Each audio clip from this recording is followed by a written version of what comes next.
কুমিল্লা চৌদ্দগ্রাম উপজেলা ও পৌরসভা বিএনপির উদ্যোগে মতবিনিময় ও সাংগঠনিক সভা অনুষ্ঠিত হয়েছে।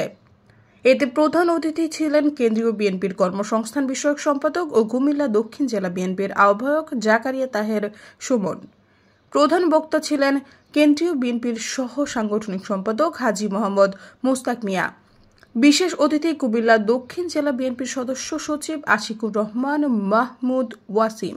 বক্তব্য রাখেন কুমিল্লা দক্ষিণ জেলা বিএনপির যুগ্ম আহ্বায়ক সৈয়দ জাহাঙ্গীর আলম, আমিরুজ্জামান আমির। উপস্থিত ছিলেন কুমিল্লা দক্ষিণ জেলা বিএনপির যুগ্ম আহ্বায়ক মোস্তফা জামান, নজরুল হক ভূঁইয়া, স্বপন সহ জেলা, উপজেলা ও পৌর বিএনপি নেতৃবৃন্দ। সভাপতিত্ব করেন কামরুল হুদা, সদ্য সাবেক সভাপতি চৌদ্দগ্রাম উপজেলা বিএনপি, কুমিল্লা দক্ষিণ জেলা বিএনপির যুগ্ম আহ্বায়ক। অনুষ্ঠানটি অনেক সুন্দরভাবে সমাপ্ত হয়েছে। সৈয়দা ফারিয়া, সমযোগ।